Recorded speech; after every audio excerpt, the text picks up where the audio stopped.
Welcome everyone. Thank you for joining us for our free Thursday webinar. I'm Nikki Jovicic from LookUpStrata, and I'm also the Managing Director of Tower Body Corporate, and I'll guide you through this New South Wales session.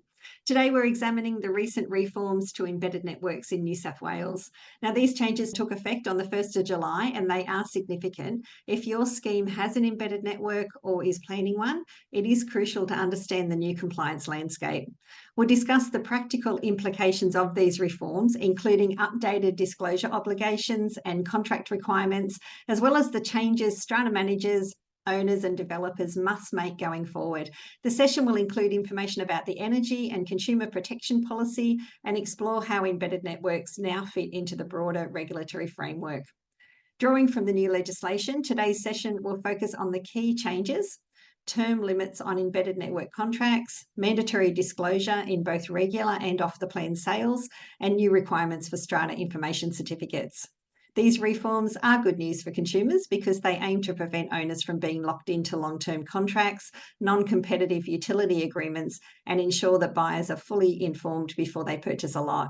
We'll also hear about options for switching embedded network providers and why testing the market can help avoid inflated asset values and unnecessary buyout liabilities.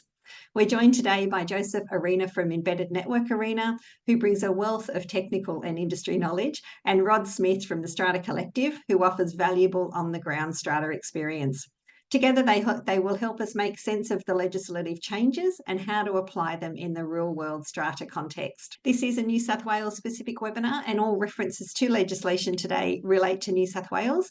And as always, the content we provide is general in nature and doesn't constitute advice. If you're experiencing a specific issue in your scheme, we recommend seeking independent advice tailored to your situation. So let's meet today's presenters. Now, you may know them from previous sessions.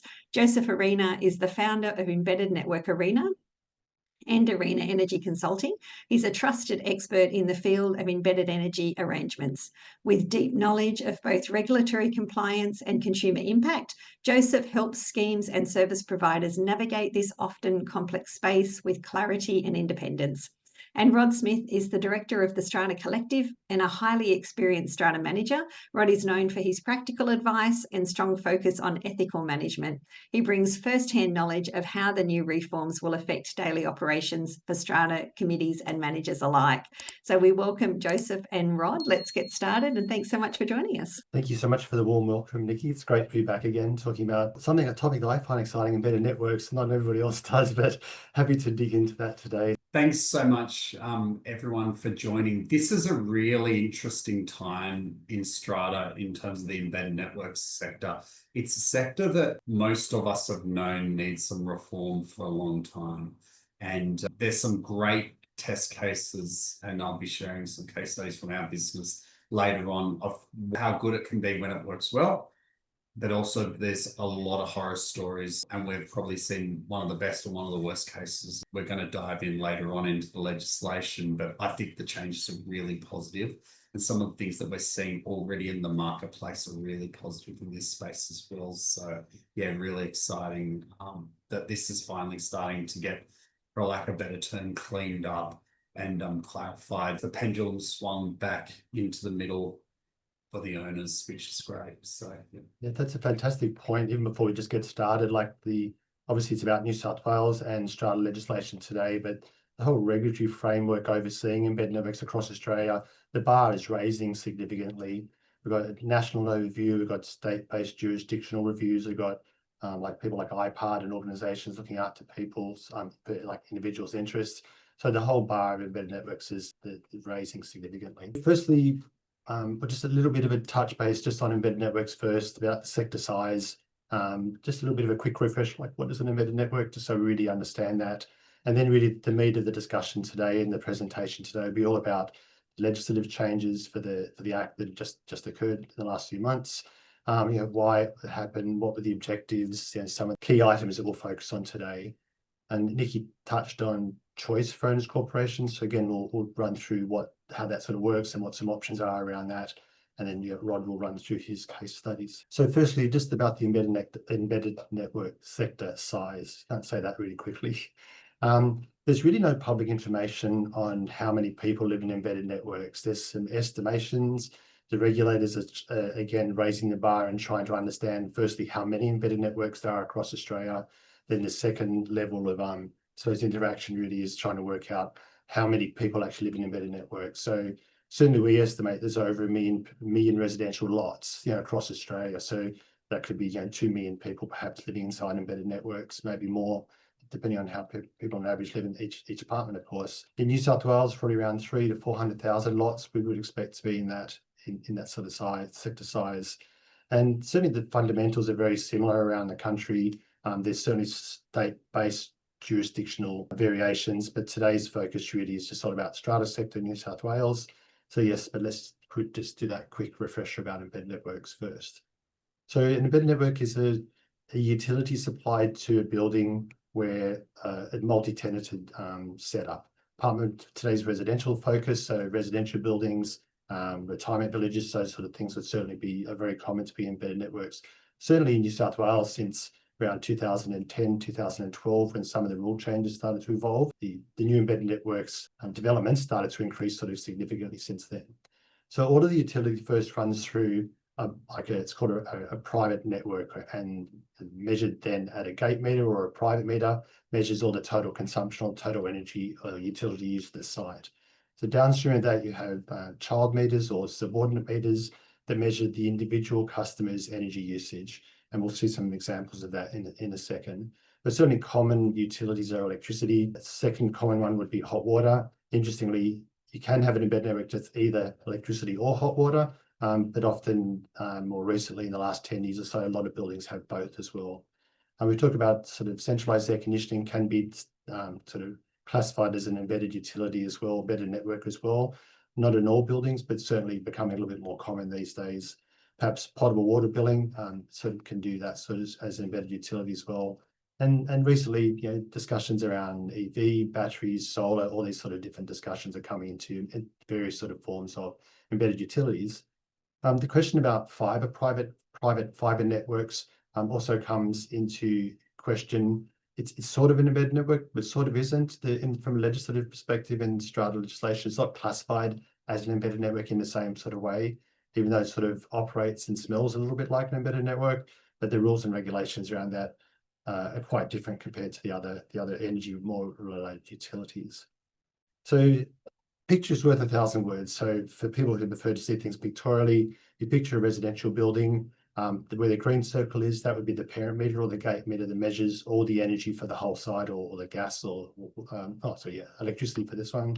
And where we have the purple box there, that would be all the child or subordinate meters inside the embedded network.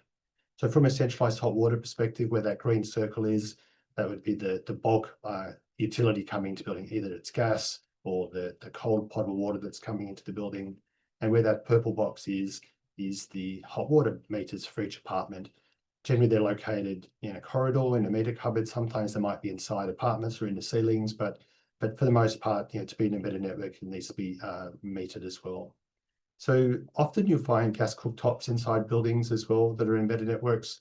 The gas for the gas cooktops is usually not metered. It's just a billed on a cents per day type arrangement. So today, let's focus now on the strata sector and really what was the background to it and what are the objectives of the changes, and then we'll start digging into some specific sort of legislative changes.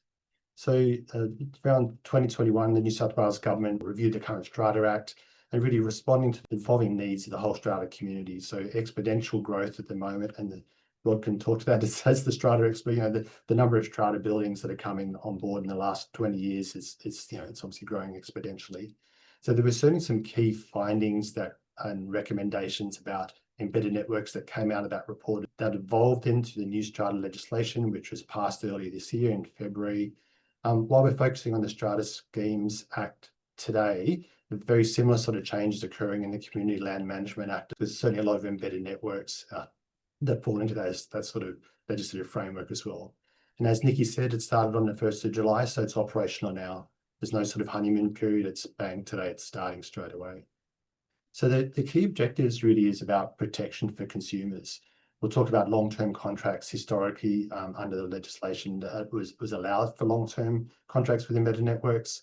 It's all about transparency. Nikki touched on disclosures. So transparency is a very important thing for various sort of aspects within the legislation. There are some long-term contracts that property developers were putting in place even before the owners took control, might have even while agreements need to be agreed to at the first day in the general meeting. There's situations where contracts can be put in place for long term if the developer still had control during the appropriate times. The definition of utilities hasn't really changed in the legislation, but it's some clarification around what an embedded network is and making, I suppose, a broader definition about embedded networks and make sure it's captured under the legislation, whereas before it was a little bit grayer. And we touched on disclosure requirements, so that's an important part for whether you're an owner or a strata manager or a property developer or an agent selling properties. Disclosures are now a very important part of it. So it probably won't surprise everybody. These are the 4 topics that we'll focus on today: contract term limits, disclosures in a sales contract. So in that sense, we're talking about existing buildings, and if you're an owner wanting to sell your apartment, and of course at the beginning of it, when it's being sold off the plan, that's the property developer getting involved in it. If you go back to the 2 slides to your drawing, one of the things that's the probably starting point for strata managers is that an embedded network essentially takes the building off the grid and it puts it into a private network. So that's the easiest way that I've used to think about it. And I know Joseph's probably going to say, oh, that's not technically correct, but it kind of is the easiest way to think about it, so that all of a sudden where you have freedom of choice, you've now got a private network where there is one main primary operator that operates that network. And there are some regulations and requirements for them regarding fairness and so forth. But then these changes have now elevated it to the next level so that developers can't lock buildings in for longer term, which Joseph's just about to launch. That's great. Thanks. It is a good definition. It certainly effectively takes them off the network, because where the circles are, that's effectively where the distribution network responsibilities end. And while when it's not an embedded network, technically it's the same, but historically the network distributors are responsible for putting the metering on all the apartments. So even though they might not own the infrastructure inside the building, they still had responsibilities there. And under the new sort of metering legislation, even though the distributors are now not responsible for the metering, it falls on the energy retailers. So it makes them all, the customers, potentially effectively invisible inside the from an energy market perspective. And that's for electricity. Hot water, there is no choice. The customers are invisible. It's a 100% private network, no choice to go out. So it's definitely a very different scenario. The best time to have choice is when you're negotiating a new contract for the management of the building, as opposed to, I've got 3 years left in my contract, I want to do something about it. That's not the time to do it. Yep. So these are the 4 things we'll focus on today. Contract term, disclosures. I guess the last 2 topics are really about disclosures in various sort of forms in the sales contract, the existing building, off the plan, or strata information certificate requirements. So let's talk about contract term first. So Section 132A of the Strata Act is really with the focus on embedded networks. You can look up the Act and have a read of it when you go to bed tonight. That'll help you go to sleep. So if not, you can just look at the summary here. It's really about stopping, long-term, and very often uncompetitive contracts. Very simple piece of legislation in terms of the drafting. You can read it in 1 minute, and it's worth reading. I was involved in a stakeholder group early this year, sort of before the legislation was released. We were discussing it and we were able to provide some feedback for that. So I'm really pretty pleased with the outcome. It certainly disrupts the sector and some of the black box sort of focus on what's been happening in the past. So that's really great. So historically, I've seen agreements, 10 plus 5 plus 5 plus 5, like even 10 plus 10-year agreements, and they were all executed at the first AGM. They have these things called automatic rollovers. So the perception is perhaps it wasn't such a long-term agreement, but in addition to the strata legislative changes, the Australian Consumer Law also changed at the end of 2023, which restricts some of the limitations on automatic rollovers. So that the whole regulatory framework is being raised significantly. So now it's a maximum 3-year term, as I think we touched on that a bit earlier, but today it's now the maximum 3-year term. Cannot sign an agreement for longer than 3 years for embedded networks. It aligns a bit more with regular utility agreements as well, just regular electricity type agreements. So it's certainly implication for the stakeholders. Like if you need to understand and I'll probably say this about half a dozen times today, you need to review and really understand your embedded network agreement to ensure it complies. So certainly before an agreement's signed, the committees must, whether it's a committee or via a general meeting, we're getting the approval to sign, must not sign an agreement for longer than 3 years. And that applies for not only the initial contract term, which might be signed at the first annual general meeting, but for any renewals as well. So if agreements have automatic 3-year plus renewals that you're seeing now, you can't sign that. The legislation doesn't allow that. One thing to be really mindful of, embedded network operators will value assets that they're putting into the building when the agreement ends, whether it's through termination or just through the natural course of the agreement requiring some sort of renewal or a tendering process to go through. There's an asset buyout liability that owners corporations incur. That liability can be funded by a new operator coming in, so the OCs are not out of pocket. That's really great. But one thing to be mindful of, what are the assets valued at? Is it a reasonable price for the asset? So I've seen valuations of assets, even when I run tenders now, is that sometimes people will double or triple the price compared to the operators, the valuation of metering or EV infrastructure or solar or whatever it might be. The asset valuation is really important to be mindful of that. And in addition to that, what sort of depreciation schedule applies to the agreement as well. And so the reason why these are important, even if you've got a new operator funding it, you just want to make sure it's a reasonable asset valuation to fund. Otherwise, that's going to take away from your ability to get any value out of the embedded network going forward when you move to a new operator. Just move the screen out of the way, it's flashing. So again, as I said, I'll say this half a dozen times today, you really must understand your agreements. If you don't understand your agreements, just get some legal advice or some professional advice from your strata manager or people like me who understand the sector inside out. But you really need to get individual advice if you don't understand. So disclosure and sales contracts, I was really interested as this legislation was being prepared and some of the implications of this as well. So owners are now required to disclose if there's an embedded network in a building when you're preparing the sales contract for your apartment. And indeed, if you don't do that, certainly rights for the purchaser to rescind the contract without the sort of appropriate disclosures. So I guess to reiterate now the important implication for the stakeholders here, if you're a vendor, you're certainly obliged to do this. And if you own an apartment in an apartment block that's an embedded network, that means you. It doesn't mean the owners corporation has the responsibility. It doesn't mean the strata committee has the responsibility. It means you as an individual owner, whether you're an owner, occupier, or an investor, you have that responsibility to ensure that that declaration is made or that disclosure is made. And as I noted above, purchasers certainly have a right to rescind contracts if it's not disclosed. So so who needs to know? Property owners, we touched on. Obviously, conveyancers need to understand the law now. Well, certainly they do. Property lawyers, even real estate agents, if you would need to instruct a real estate agent to make sure that the marketing material, the collateral for the sale of your apartment is accurate. Again, this would be, well, I would certainly see that as part of the disclosure process.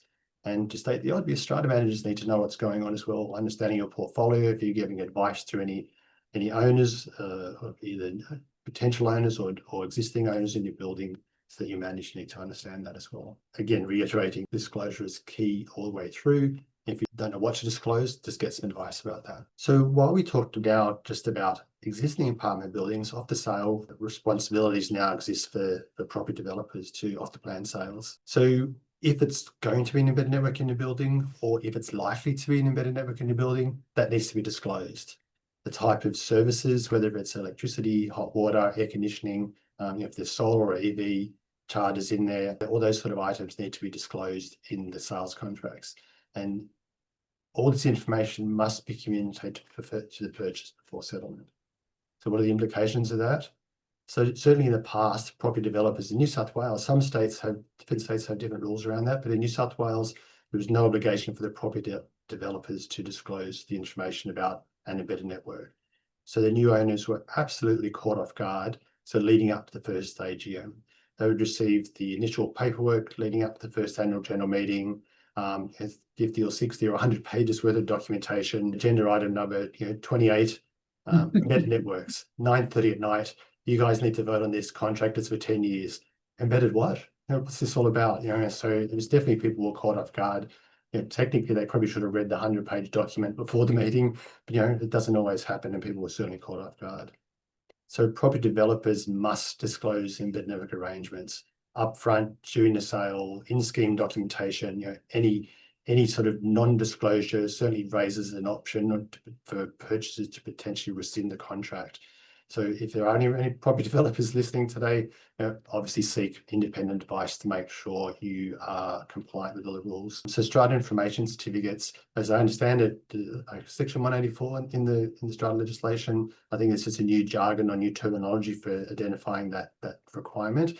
So the strata information certificates now also have a mandatory disclosure requirement to declare whether the scheme has an embedded network in there.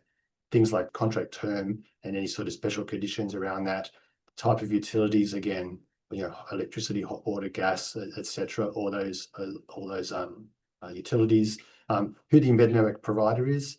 And sometimes you might have two operators at the same building. One might do the electricity, another one might do the hot water, whether that was set up in the first instance when the building was brand new, or whether through a process of, I suppose, negotiation during the term of the agreement. One agreement might have come up for renewal, went to market, put a new supplier in to do the electricity, for example, while the hot water might still be with the incumbent for another few more years. So multiple suppliers can certainly be in buildings as well. So where I sort of see the implications for the stakeholders here, again, the property owners and strata managers, the managers, the responsibility really falls on, again, to you to understand the scheme, make sure the certificates are up to date. Again, any non-compliance could cause legal issues for people that are wanting to sell their apartments, that could cause delays in the sales there. So ignorance is not bliss in this case. You really need to be across what's going on. You can't just say, oh, I didn't know about that, sorry. Okay, in that case, then we're just going to rescind our contract, sorry. And you can't sort of just plead ignorance in this case. So again, significant obligations for disclosure on all the parties there. And it's not the committee's responsibility only. Committee as an owner within the development have a responsibility, but an owner as an owner within the development has the responsibility as well. And again, probably the 7th time I've said it, if you don't understand, make sure you get advice, or do as Rod said, grab the strata legislation, have a read of it to make sure you understand it for yourself as well. So they're the 4 sort of key items that I want to pick up today. I'm sure there's more details in the legislation, but I think they're really the most appropriate sort of ones. And so we touched on in the beginning about choice. Like, what can you do? Like, we're in this agreement, we're stuck, we're here, bad luck, it's there for until the end of time. So that's certainly not the case. Owners corporations can change embedded network operators without a doubt. And we've been running tenders like that for more than 5 years now and getting some really great outcomes. Fundamentally, if you're not happy with the incumbent, or if you're not sure you're getting the best deal in the market, go to market. It's a really straightforward process. It's without a doubt significant benefits available. Probably this year, we've probably already done 12 or 15 tenders already. It's July. It's been a busy year. One building I remember in New South Wales was 250, I think, odd apartments. The savings for year one were $300,000 between the hot water for the common area and the electricity, and for all the residential savings, for the whole year. That was just year one, and then their savings year on year on year on year. There's just significant benefits available for people that want to do something about it. So again, these things are probably obvious points, but I'll just run through them in any case. Test the market for a better deal. Not many people just re-sign contracts without testing the market just to make sure you're getting the best sort of outcome. Why wouldn't you do the same thing if you're an embedded network as well? So whether you're an owner occupier enjoying some of the benefits of lower tariffs, or if you're an investor in a building and you can enjoy some of the benefits for lower common area energy costs and the benefits that are associated with that, and then you can reduce your levies. So it's sort of good outcome all around then from a financial point of view. And certainly if you start to consider where we're moving as a society, everybody wants solar, it's great, EV chargers, it's all we're moving into that sort of space now. Probably a lot of buildings are probably seeing already 10 to 30% of people inside the buildings are wanting to get EV chargers. So by sort of introducing free solar and free EV charging infrastructure, which the operators can fund, you're considering you're lifting or improving the carbon footprint of your building, if that's an important thing for you. If you get a good embedded network operator, you can work with an engaged party to help you with the building, not just the set and forget situation where you get your bills every month, you get a tariff update annually, and that's about it. You never hear from them again until the contract's due to be renewed in historically 5 or 10 years, but 3 years from now. And I think the most important thing, was it lazy person's tax? Is that a good expression to describe it? By not going to market, you're sort of not protecting yourself against an uncompetitive contract, outdated contract terms, outdated conditions. Basically, you want to modernize and be current within the building. Again, as I touched on before, untapped value that's been sitting in someone else's pocket, you want to bring it into the building's pocket, and it's obviously important considerations. I think Rod's going to talk about this in one of the case studies, but it's certainly an option to do a self-managed model as well. You take it away from the embedded network operator and manage it yourself. You need to have to do that with eyes open. You can't do that in a set and forget sort of scenario, because you are running a business now, which is your building. But certainly things to consider for that as an option as well. So again, it's a very straightforward process. It's tendering. The market's well established. We've been doing tenders in New South Wales, Vic and Queensland for the last 5 years. The market knows what it's all about. The operators know what it's all about. And so churning a thing now is quite a common occurrence when we do a tender from one operator to another. Some practical tips for you, I suppose. For want of a better description, the summary page here. The reforms are absolutely significant, even though it only relates to it within one section of the Act. But there's significant changes. Lifting out the bonnet, it's looking inside what's going on. So certainly, indeed, avoiding headaches is just about understanding what's going on inside your building. Review the agreements. If you don't understand, talk to your provider. If they're not giving you the advice that you want, talk to an independent person. And I think communication within the buildings is really important. So while the committees, and I'm in the committee for my buildings, I know all the responsibility that falls on the committee's heads, but while each individual owner has a responsibility, it's probably a good starting point for the committee just to understand what's going on and then communicate that to the whole community within your building. Again, make sure the disclosure documents are all up to date. And the last 2 points are really about making sure you're not getting ripped off, really make sure you get the best value out of your building, because I'll finish on this point before I hand over to Rod. The owners of the building own the embedded network. I'll say that again. The owners of the building own the embedded network. The operators come and go. They may provide some embedded network assets, but you own the infrastructure inside the building, the wiring, the reticulation, the meter boards, the panels, etc. You own that. If you look under the rules, that is the embedded network. So you need to own and control and manage your embedded network and get the best value out of it. Hand over to Rod. In terms of this embedded networks and how you make sure that you get your owners corporations or your individual owner corporation for all the committee out there, get them a good deal. I see it very much like lifts. It's a very technical area that you need someone like Joseph to guide you through. So I'm going to run through a best case scenario and then a worst case scenario. And then I'm going to tic-tac with Joseph on a recent building that we've started managing that Joseph actually ran the tender on. So best case scenario, an honest, ethical developer set this building up with the long term in mind. They went to a number of providers and said, we're going to be an owner in this building for a long time, and we want to make sure that the owners get a great deal. This was a subsistence or affordable housing provider that had the land, was the developer, and we're going to own more than half the apartments. So then they went to the market, and then they were able to negotiate a 45% discount off the rate. So it's a large BMC stratum situation with 2 strata plans, all residential, 270 apartments. So to give you a bit of a context on that, their common power energy bills are under $50,000 a year. So it's very, very affordable for the strata. Also, the owners get a better deal than they'll be able to negotiate on their own. So if it's set up right, what I've got on my house in terms of the rate of energy I pay, the embedded network will be able to provide a much better rate that I can personally negotiate. So it's a win-win. One of the things with these embedded network contracts that I never could understand, and Joseph can probably jump in at this stage, is that where do they make their money? For example, if they're giving a rate that's better than what we can all negotiate on our contract, how then do they make their money? So I couldn't follow the cash. And my understanding is that they make the money from the difference between the split between what they buy energy from and what they sell to both the strata and the individuals. So that even though they're selling it to us individuals at a lesser rate, it's still a lot more than what they buy on.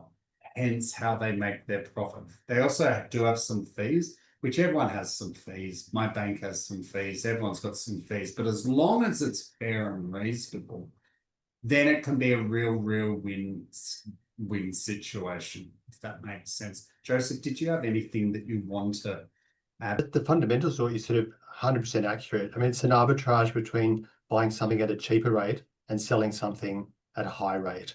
And then there's a margin in that. And the reason why the arbitrage opportunity exists is because when you aggregate all the energy of everybody inside the building, whatever the utility is, I use energy as a general term, you're buying it as what the market would call it as a large market customer, and then you're on-selling that energy to small market customers. And so the cost of energy for small market customers is generally higher than the cost of energy for large market customers. And that, without getting into too much detail now, so I don't want to sidetrack too far, that arbitrage is created over two different parts of the delivered energy cost. Part of it's the energy commodity itself, which is actually the electricity that's being sold. And part of it's the physical distribution cost, the network distributors cost to bring the energy to the building. Frankly, most of the profitability for embedded networks comes from the physical distribution charge savings as buying from large and selling to small customers. I could probably go for half an hour on this, but I won't. So I'll stop. But it's cheaper than what I can get on my home is my point, isn't it? If it's done correctly. Yeah, and if it's done correctly, done a tender just now in New South Wales, 250 odd apartments again in North Shore and Sydney. They've gone from spending $80,000 a year for electricity to minus $20,000 a year. So they'll actually be in credit every year. So would you prefer to spend? You can spend 80 or save be minus 20. It's $100,000 a year benefit they'll be off that they can spend on or whatever, building upgrades, etc. Yep. You can do a lot in a strata scheme with $100,000. You can do a lot in life with $100,000. So that's an excellent outcome. I guess maybe my opinion of embedded networks is different than a lot of strata managers because I've seen it work well. So I've seen the best case. So I think it can work if it's set up well, it can work really well. I'm going to talk about a worst case. We've got an example from our business, even over the last 24 days since 1 July. So worst case. So here we go. So I think I've got one of the best cases and one of the worst cases, Joseph. You can tell me if I'm wrong and you know what I'm talking about. You're smiling, so I assume I'm right. So Strata Collective's been appointed to half of a BMC with over 700 lots. So our section's 452 lots. So it's our largest client, significant client, beautiful building. Was originally set up by a large energy company. We weren't the initial strata managers, so we were brought in after about 4 years. So for some reason, the budgeting was done wrong and the initial budget didn't have the correct figures for what they should be paying for energy. So then it was, everyone's like, how are we hundreds of thousands of dollars in arrears on energy? Let's turf out this embedded network provider. So then they got in a microscopic energy provider with a handful of staff on what is a profit share model. So what they said was, we'll pay your monthly management fee and you'll pay energy and you'll pay the owners, but you get some of that arbitrage that Joseph was talking about. So it was a win-win scenario on paper. But what they failed to realize was when the presentation was originally done to them, they didn't have someone clever like Joseph who was able to use data to compare actual usage versus what had been estimated in their financial feasibility. So they said, for example, the average owner is going to use 3,000 kilowatts an hour or a day or a month, and they actually only used half of what they put in their financial feasibilities. So the financial model was totally out. So they said, you're going to receive this much profit, but actually you're going to receive more like this. They said that the Owners Corp is going to be able to charge air conditioning back to the residents, and so Strata was paying for that because of the setup of the air conditioning system was all wrong. And okay, great, but then they could never get the correct readings for air conditioning. So it was like Strata was paying for air conditioning, couldn't bill it back. Financial feasibility was on. So hit fast forward, they're losing hundreds of thousands of dollars a year. So that's a crazy situation. So Strata Collective gets appointed and they said, we think we've got a bit of a problem with our embedded network provider. And we're like, let's have a look at that. So we reached out to Joseph and they were correct. They had a huge problem. So Joseph was able to look at their contracts, look at the original proposal. We were able to terminate that contract, look at the model that they wanted. Did they want a profit share model still, or did they want the typical, operator and you just pay a bill and we'll get you a great rate and everyone can live happily ever after? So where that building ended up, they got over a $300,000 cash upfront payment to pay out the provider. They're getting an annual rebate of over $70,000 and they're getting much more favorable outcomes now. So their strata levies have started to come down, which is awesome. But it was an absolute process.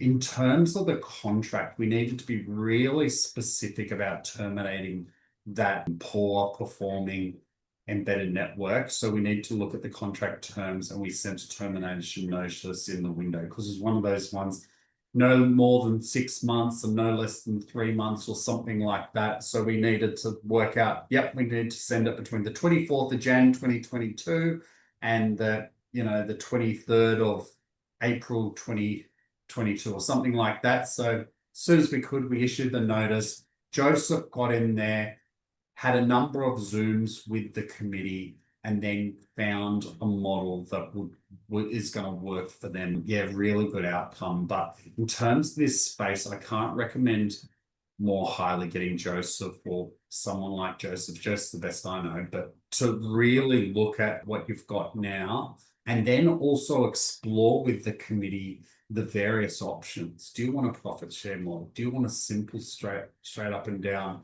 embedded network? Is there value to that asset? Because I know that there's people that will provide, because of that profit that they'll make, they'll effectively do a deal with the Owners Corporation to either pay out their existing contract. The modelling from the original profit share operator was wrong. It was just all wrong. They were overstating the revenue and the price, and it all went pear-shaped. So I think in this scenario, I do remember 2022. I think we did this building. Seems like a lifetime ago. I did like an audit first, like a review, and then provided advice on these are all your options. I think in their scenario, they were a bit once bitten, twice shy to go down that sort of profit sharing model or self-managed model, if you want to call it that. I've seen scenarios where it does work well, but you need an engaged committee, you need a good operator, lots of communication, lots of good reporting, lots of realistic expectations about where things are at, and also realistic expectations about what are the risks. You've got to go through with realistic expectations. There was a question here about long-term contracts and what to do. In our business, we've got a building with a long-term contract. The building's only 2 years old, and or maybe it's coming up to 3, and they're in a longer-term contract. The embedded network provider turned around and said, you know what? Let's just cap this contract at 3 years. So they've sort of fallen on their sword and come to the party and said, well, why don't we just cap it in for a further 3 years? I think we're going to see a bit of that. People, who are unhappy, they'll be able to maybe get an arrangement. You don't hold me to that. That's just a scenario that I've seen in my business over the last 3 weeks. But I do think there is going to be a lot more fairness come into some of these conversations. Actually, that's an interesting outcome that some operators are even considering doing that. I've seen other scenarios and some larger operators saying, sorry, we've got a 10-year contract. We'll be living out the term of our contract. So case by case, site by site. I'll tell you what, one of the things that I've done with long-term, say you're at year 7 or 8 and you've got 10 years on that contract.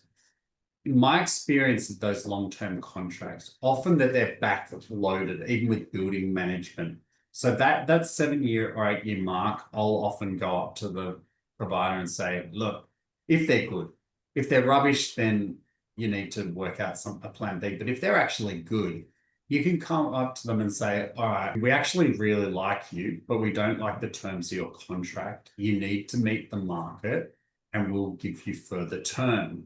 So you've got a few options. You can do what my strata did, where they're like, say, in year 7 or 8, and go to someone like Joseph and say, would someone pay out the residual on this contract? Because typically these contracts, say it's $100,000 worth of assets. If you terminate after 1 year, you've still got to pay 90, and then it might be 75, and they sort of slide. They'll often have a table in terms of what the payout to get out of these contracts are. But you might find that someone wants to come to the party and is willing to, because there's enough profit in the agreement to pay out or partially pay out some of that amount. So you might be able to do a deal there. So I guess you've got a few options around extended term, and an alternative might be willing to pay out. It just will depend on your situation, but getting someone like Joseph involved to have a good look at that. I personally wouldn't be doing that on my own. In all cases, when I've had a buyout liability, even if it's an unreasonable buyout liability, a new operator will always fund it. That's been my experience. It impacts some of the benefit that the owners can have going forward, because the operator needs to get a return on that investment as well. That's why I mentioned earlier, it's really important to understand the valuation of the assets. It's really important to understand the depreciation schedules to make sure that you're not disadvantaged either today or in the future. And the final case study is a building we recently took over. So this embedded network provider, the setup was okay, but not a total train wreck. But they were not happy with the rate. They weren't happy with the customer service. They weren't happy with the liability, and basically wanted to be master of their own destinies. So they reached out to you, Joseph, and it's a block of 42 apartments or 43 apartments. So it's like sort of that mid-sized strata scheme in Sydney. I was engaged to manage this building before you got involved, so now it's come to you as well. Yeah, this is a scenario where they with an operator from the start. It was the same strata manager, or the strata manager and the building embedded network operator all appointed at the first AGM. Eventually, they changed strata managers over to Rod, and through the process, I first did an audit for the building to review the embedded network and just to provide them the good, the bad, and the ugly of their current situation. You know, if it's not good, don't throw the baby out with the bathwater. You know, stick with it. In this scenario, the setup wasn't good. The rates weren't great. The communication and the management by the operator, they weren't happy about that. They were just basically displeased and had a bad taste in their mouth. The result of the audit was we then engaged to run a tender process, and we found significant value. We got EV infrastructure being installed into the building, guaranteed discounts off regulated tariffing regimes, guaranteed discounts off their hot water, and these were locked in for the term of the agreement. So it was a great outcome. The committee was happy and they feel empowered. You know, as I said a bit earlier, it's your embedded network, and some operators think they own embedded network. They don't, unless they've taken a lease over something in the building or have a license that might sort of imply that they take any sort of ownership in the building besides their assets. The owners corporation own the infrastructure. It's your embedded network. Take control out of it. Get the best value out of your building. So yeah, these guys are pretty happy with the outcome that we achieved. So. And then subsequently the building moved to Rod. So I guess they're very happy with you as well, Rod. This is one where they were just generally dissatisfied. And maybe they're a committee that have a higher standard of expectation and requirement than most. And they're great people. I really, really respect them and love them. They want to do their own thing. So having someone that can take away the pain and say, oh, we want two EV chargers. Yep, we can take care of that. You don't have to worry about that. We will put them in for you. Okay, that's great. So they can bring a shopping list of things that they want to the table. And yes, they had to pay some money, but they got a lot of values. So then it's around, okay, well, what do we want? How can we make this work for us? And what are our requirements and expectations? So having someone like yourself, Joseph, that can sort of assist with framing that up and coming through with a situation, a solution it's just very powerful and worthwhile. So Yeah, that's such a great point. And each building is unique. So electricity tendering, I've been in the energy sector literally since last century. Electricity tendering has become commoditized and it's a brokerage sort of process. But embedded network tendering is not a brokerage service. You need to know what are your goals, what are your objectives. It's a very consultative process to understand what we want out of the embedded network. Is it mainly owner occupiers? Is it investors? Like, do we need this? Do we want EV? Do we have space on the roof for solar? And I found the dozens and dozens and dozens of buildings that I've worked with over the years, each building is unique and each outcome is indeed unique as well. And there's no one embedded network operator that wins all the tenders. It's really, I cannot say again, case by case every outcome, and because it's 5 or 10 people in the committee and every building's got 5 or 10 different people in the committee. We're not dealing with corporates. It's not that sort of business mindset about it. So case by case, cannot reiterate that enough. Yeah, I think we've got about 5 embedded network operators in our business, and they're generally reasonably happy with them. And I guess the aim of these reforms is that the ones that are okay step up to being good, the ones that are good step up to being great, and you take people on that path around fairness. So, Joseph, did you want to talk a little bit about what you do? So yeah, we independent consultants. We sort of specialize in the embedded network sector across the east coast of Australia, mainly because that's where most of them operate. But I've done some work in Perth as well, so definitely operate nationally. So fundamentally, we provide. I like things as a starting point, education for the embedded network sector. So if you go to my website, I wrote a book about embedded networks for white paper, lots of resources, case studies, newsletters. Sign up for my newsletters, which we send out every once a month. Last newsletter was, I think, about the IPART rule changes around embedded network tariffing for New South Wales customer protections. Lots of resources there. So from that sort of base point of education and understanding, people then informed. Now, what are my options? Do we want to audit it? Do we want to review it? Do we want to go to market? So basically any sort of consulting advice around embedded networks, of which tendering probably takes up at least 50% of the time I spend in the sort of embedded network space. So that's like the 1 minute sort of summary of what I do. If you want resources, just go to my website and sign up to the newsletters. Nikki, before we jump off, I just wanted to have a quick look at section 132A. Embedded network contracts expire if it's set up by the developer under 132A at the conclusion of the first AGM. So that's the key thing to note. So there needs to be, for the arrangement to continue, it needs to be on the first AGM agenda. And then from there, it's 3 years. So this is from the 1st of July. It's now 3 years. But if you've got a contract that was signed before the 1st of July, it's up to a maximum of 10 years. So that's the first thing to look at. So one of my buildings, I can't work out what the termination date is. So simply all I need to do is, if I can't work it out, or if it's in perpetuity or something like that, look at the date the agreement was signed, 18th of March, 2018 or whatever it is. Okay, great. Expires 17th of March, 2028. Full stop. That's it.